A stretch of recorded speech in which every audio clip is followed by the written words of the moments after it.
So today I wanted to talk about creatine. There has been some new. We always talk about creatine with when it comes to it as a supplement. When it comes to like performance and exercise and how it can help with all that kind of stuff. But I came across a new research article um, that came out in actually it's about a year old.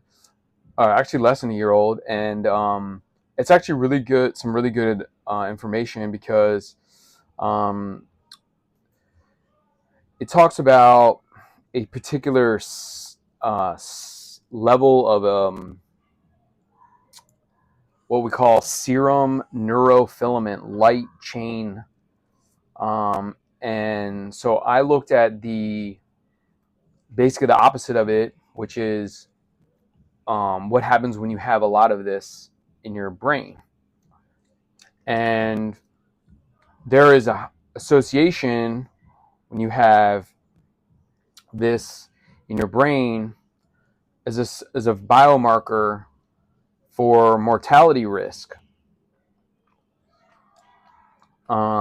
which is interesting because when you take creatine, this article that I came across showed that the levels of serum neurofilament light chain, there was a correlation that it decreased as you increased the creatine intake. I mean, there's been a ton of research that talks about its neurocognitivity help and how it can be beneficial for your brain. So what's great about this article is that it basically was used with a big population, so it wasn't like something that was small, and a wide range, so it was like 20 to 75-year-olds. And so the fact that it was that long of a big of a range is really good for the population, that it's not just for individuals that are older or probably more susceptible to neuro damage.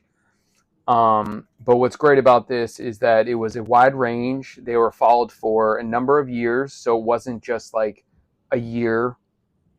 And they observed the patterns of creatine intake with reduced, and it showed that there was a reduced circulation of NFL levels, which is important because then it says that um, you know creatine is a very potent or useful supplement, but you can also get creatine from a number of different um, like foods like seafood and meat and things like that. But if an individual, let's say that's a vegan that doesn't eat meat, and you may want to incorporate creatine into your diet because then it will help with neuronal damage. So, summation for this video is that it's really important.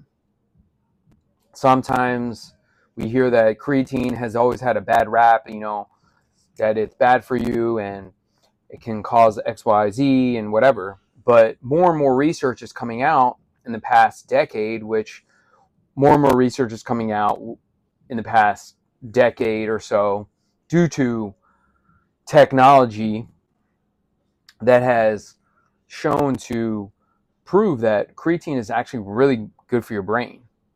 So my recommendation is still my recommendation that I mentioned when it comes to creatine, and that it is incorporating at least 3 to 5 grams a day into your routine. It doesn't matter if you're working out or not, you should take it daily.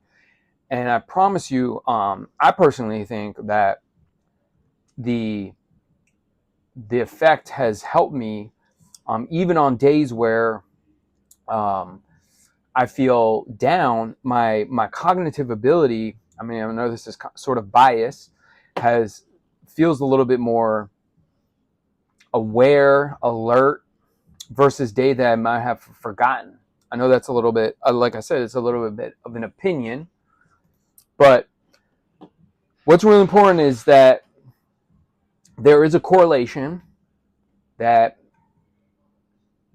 there is a research article that shows that the opposite happens, and it has an effect on all-cause mortality, which, as we all know, is not good.